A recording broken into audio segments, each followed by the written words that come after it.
And welcome to today exam classes. दोस्तों जी हाँ दोस्तों, आज के इस वीडियो में हम टॉप मॉडल पेपर से संबंधित कुछ मोस्ट इंपॉर्टेंट क्वेश्चन आंसर करने जा रहे हैं जो आपके सामने टॉप मॉडल पेपर हैं दोस्तों, जो कि LDC forest guard second grade teacher exam 2022 के अंतर्गत पूछे जाने वाले तथा बार बार रिपीट होने वाले क्वेश्चन आंसर को करेंगे दोस्तों। अगर आप भी LDC forest guard second grade teacher exam 2022 की तैयारी कर रहे हैं तो वीडियो को लास्ट तक जरूर देखिएगा दोस्तों, क्योंकि इस टॉप मॉडल पेपर में टॉप जीके के क्वेश्चन हैं जो आपके इन कंपटीशन लेवल में बार बार रिपीट तथा गत पिछले वर्षों में कंपटीशन लेवल में पूछे गए हैं दोस्तों। तो चलिएगा आज के आपके सामने टॉप मॉडल पेपर में टॉप जीके के क्वेश्चन आंसर करने वाले हैं, तो लास्ट तक जरूर बने रहेगा दोस्तों। पहला क्वेश्चन आपके सामने, खलीफा से अनुरोध करने और प्राप्त करने वाले पहले सुल्तान कौन थे? तो इसका सही आंसर हो जाएगा ऑप्शन नंबर ए इस करेक्ट। खलीफा से अनुरोध करने और प्राप्त करने वाले पहले सुल्तान इल्तुतमिश थे। इल्तुतमिश की मंगोल नीति ने भारत को चंगेज खान के प्रकोप से बचाया था। वह पहला सुल्तान था जिसने 1229 ईस्वी में अब्बासिद खलीफा से अलंकरण के पत्र का अनुरोध किया था और मंजूरी प्राप्त की थी। किसने की थी? इल्तुतमिश ने। अगला क्वेश्चन, भारत में चमड़े की टोकन मुद्रा किसने शुरू की थी? तो इसका सही आंसर हो जाएगा ऑप्शन नंबर सी इस करेक्ट। भारत में चमड़े की टोकन मुद्रा है वो मोहम्मद बिन तुगलक ने शुरू की थी। कब? 13वीं शताब्दी में सम्राट मोहम्मद बिन तुगलक ने भारत में बड़े पैमाने पर चमड़े को मुद्रा के रूप में पेश किया था।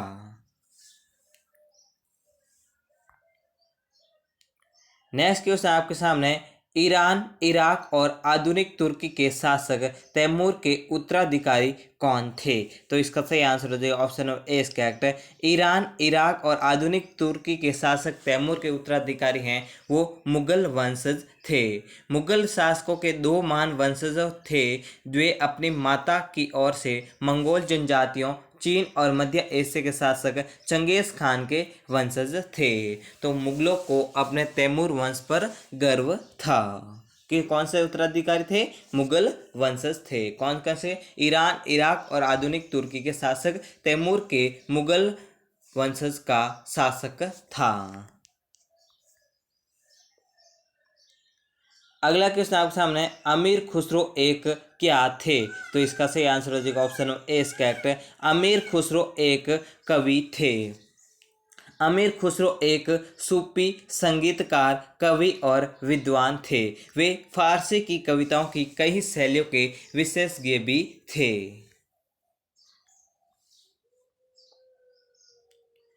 अगला क्वेश्चन, गुलाबी रंग में कौन सा स्मारक है? तो इसका सही आंसर हो जाएगा ऑप्शन नंबर सी इस करेक्ट। गुलाबी रंग में हवा महल स्मारक है। हवा महल, हवाओं का महल, जयपुर में एक महल है जो शहर के अन्य स्मारकों की सजावट को ध्यान में रखते हुए लाल और गुलाबी रंग के बलुआ पत्थर में बनाया गया है। इसका रंग जयपुर को दी गई गुलाबी शहर की उपाधि का पूर्व परिणाम है। इसे 1799 में महाराजा सवाई प्रताप सिंह ने बनवाया था। किसने बनवाया था? महाराजा सवाई प्रताप सिंह ने। कब? 1799 में बनाया था।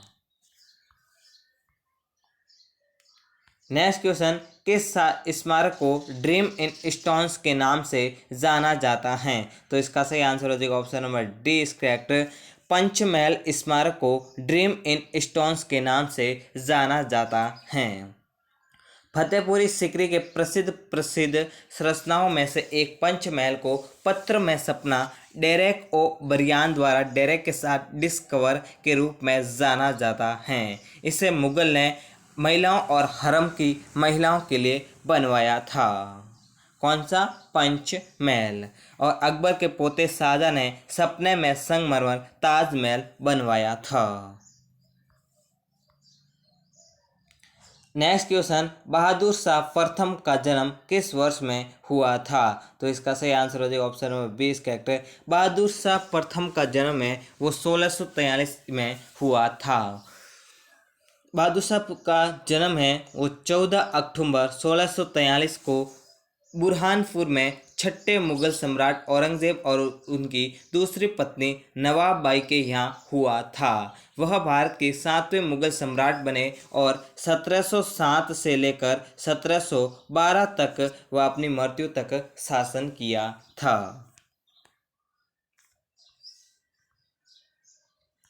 अगला क्वेश्चन, टिप्पू सुल्तान के पिता कौन थे? तो इसका सही आंसर हो जाएगा option number A correct. Tipu Sultan के पिता हैदर अली थे। हैदर अली का जन्म है वो 1727 में अजमेर में के राजस्थान में हुआ था। उनके पिता फतेह मोहम्मद नाम के मैसूर सेना के एक साधारण सैनिक थे और हैदर अली प्रसिद्ध टिप्पू सुल्तान के पिता थे जिन्हें मैसूर का बाहक कहा जाता है। अगला क्वेश्चन, बंगाल के प्रसिद्ध संत चैतन्य निम्नलिखित में से किसके समकालीन थे? तो इसका सही आंसर हो जाएगा option number B is correct. Bengal के प्रसिद्ध संत चैतन्य निम्नलिखित में से अलाउद्दीन हुसैन शाह के समकालीन थे। चैतन्य महाप्रभु बंगाल में हुसैन शाही वंश के संस्थापक अलाउद्दीन हुसैन शाह के समकालीन थे।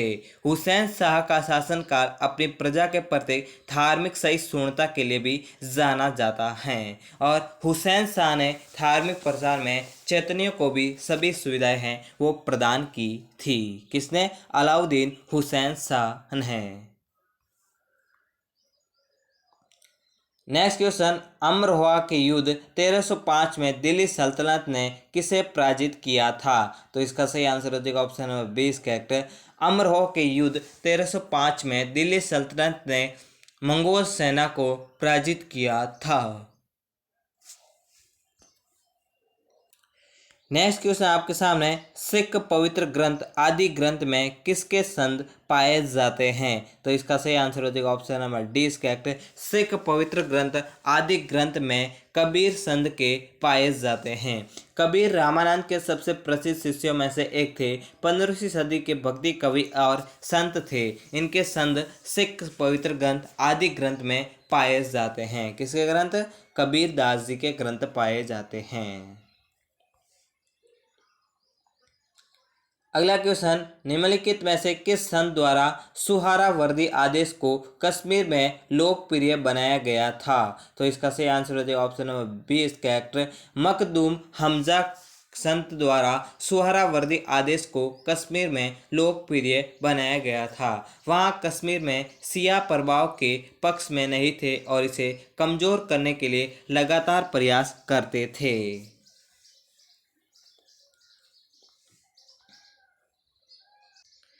नेक्स्ट क्वेश्चन आप सामने, निम्नलिखित में से किसे फिनार के नाम से जाना जाता था? तो इसका सही आंसर हो जाएगा option number B correct. Ahmedabad शहर को फिनार के नाम से जाना जाता था। अहमद बहारी निजाम शाह ने अपने शासनकाल के उत्तरार्ध में अहमदनगर की राजधानी की स्थापना की। प्रारंभिक यादव काल में इसे फिनार के नाम से जाना जाता था।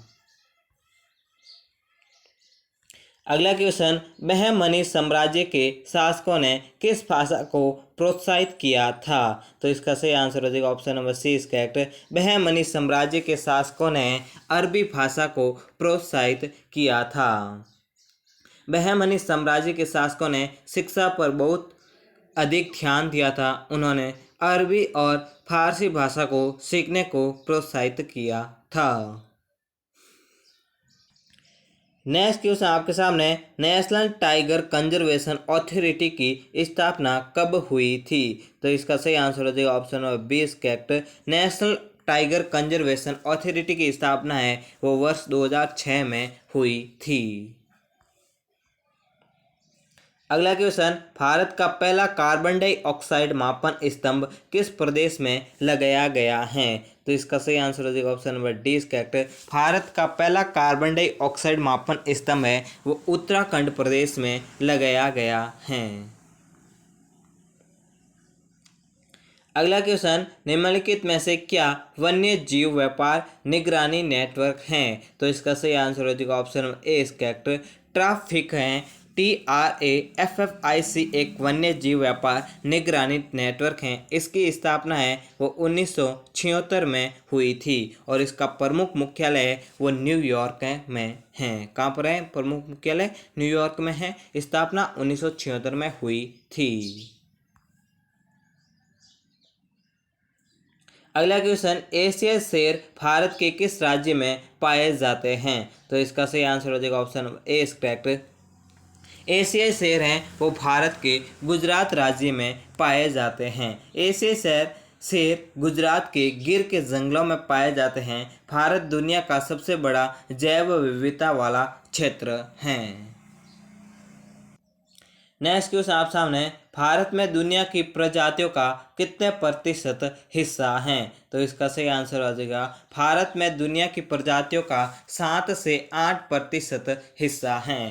भारत में दुनिया की 2.4% भूमि है, जबकि 7 से 8% प्रजातियां भारत में 46,000 से अधिक पौधों और 81,000 से अधिक जानवरों की प्रजातियां हैं।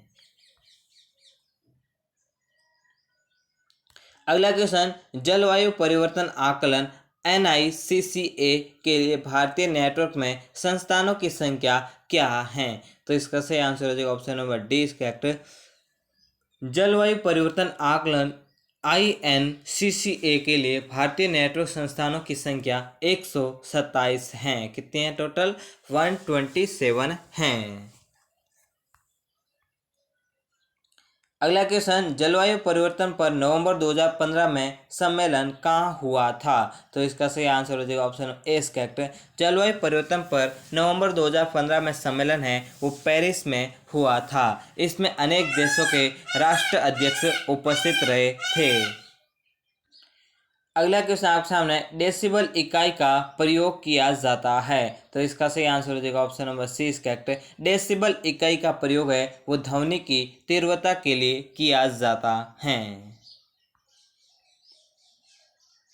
नेक्स्ट क्वेश्चन, पराध्वनिक विमान नामक एक प्रगति तरंग कैसे पैदा करते हैं? तो इसका सही आंसर हो जाएगा option number D is correct. पराध्वनिक विमान नामक एक प्रगति तरंग है जो ध्वनि बूम को पैदा करते हैं। अगला क्वेश्चन, पानी से निकालने पर शेविंग ब्रश के लाल आपस में चिपक जाते हैं, इसका क्या कारण है? तो इसका सही आंसर हो जाएगा ऑप्शन ए इज करेक्ट। पानी से निकालने पर शेविंग ब्रश के बाल हैं वो आपस में चिपक जाते हैं क्योंकि पृष्ठ तनाव के कारण होने के कारण पानी से निकालने पर शेविंग ब्रश के बाल आपस में चिपक जाते हैं।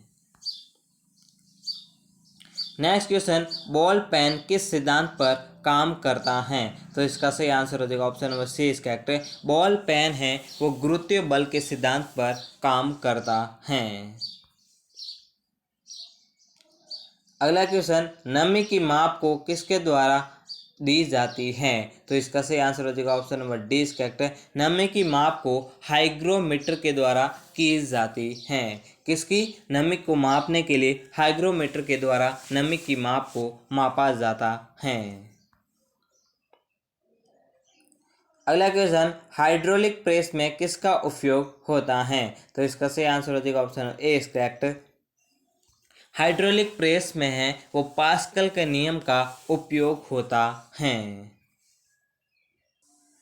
अगला क्वेश्चन आपके सामने, स्पिन ड्रायर्स में गीले कपड़े में निम्नलिखित में से किस क्रिया द्वारा सुखाए जाते हैं? तो इसका सही आंसर हो जाएगा option number D is correct. Spin dryers में गीले कपड़े हैं वो अकेंद्रीय बल की क्रिया के द्वारा सुखाए जाते हैं। कौन से? स्पिन ड्रायर्स के अंतर्गत अकेंद्रीय बल की उपस्थिति के कारण ही उसमें कपड़ों को सुखाया जाता है। अगला क्वेश्चन आपके सामने, मास्ट कोशिकाएं किस पदार्थ का स्त्रावण करती हैं? तो इसका सही आंसर हो जाएगा option number D is correct. Mast कोशिकाएं हैं जो सीरोटोनिन, हिपेरिन तथा हिस्टामिन इन सभी तीनों पदार्थों का स्त्रावण करती हैं। कौन सी कोशिकाएं? मास्ट कोशिकाएं। कौन कौन से पदार्थों का? Serotonin, heparin, histamine. तो इसका सही आंसर हो जाएगा option number D is correct. उपयुक्त सभी पदार्थों का मास्ट कोशिकाएं हैं वो स्त्रावण करती हैं। अगला क्वेश्चन, किस तत्व की कमी से घेंघा रोग हो जाता है? तो इसका सही आंसर हो जाएगा option number C is correct. Iodine तत्व की कमी से गले में है वो घेंघा रोग हो जाता है। अगला क्वेश्चन, जंतुओं में कौन सा पॉलीसैकेराइड आरक्षित ईंधन का काम करता है? तो इसका सही आंसर हो जाएगा option number C is correct. जंतुओं में ग्लाइकोजन पॉलीसैकेराइड आरक्षित ईंधन है वो काम करता है। नेक्स्ट क्वेश्चन, आंत में पहुंचते ही भोजन का मिश्रण सबसे पहले किस तरल में होता है? तो इसका सही आंसर हो जाएगा option number D is correct. आंत में पहुंचते ही भोजन का मिश्रण है वो इनमें से किसी में नहीं होता है। पित्त में नहीं, अग्न्याशय रस में नहीं, आंतरिक रस में नहीं। तो इसका सही आंसर हो जाएगा option number D is correct. इनमें से इसका कोई नहीं है। अगला क्वेश्चन, स्पेडिलाइट्स एक बीमारी का नाम है जो किसे प्रभावित करती है? तो इसका सही आंसर हो जाएगा ऑप्शन ए इज करेक्ट। स्पेडिलाइट्स एक बीमारी है जो स्पाइनल कॉलम को प्रभावित करती है। अगला क्वेश्चन, एक घन मिलीमीटर में श्वेत रक्त कोशिकाओं की संख्या कितनी है? तो इसका सही आंसर हो जाएगा ऑप्शन ए इज करेक्ट। एक घन मिलीमीटर में श्वेत रक्त कोशिकाओं की संख्या 6000 से 10,000 के बीच होती है। नेक्स्ट क्वेश्चन, शरीर के किन भागों में रक्त का प्रवाह तेज होता है? तो इसका सही आंसर हो जाएगा option number C is correct. शरीर के महाधमनी के भागों में रक्त का प्रवाह है वो बहुत ही अधिक तीव्र तथा तेज होता है। किसमें? महाधमनी के भागों में। अगला क्वेश्चन, मानव कलाई में नाड़ी स्पंदन करती है? तो इसका सही आंसर हो जाएगा option number C is correct. मानव कलाई में नाड़ी स्पंदन करती हैं जब उसी दर पर जिस पर हृदय करता है वो मानव कलाई में नाड़ी स्पंदन करती हैं। अगला क्वेश्चन, बाल, नख तथा त्वचा में कौन सी प्रोटीन पाई जाती हैं? तो इसका ऑप्शन राइट हो जाए ए इज करेक्ट। बाल, नख तथा त्वचा में है वो केराटिन प्रोटीन पाई जाती हैं।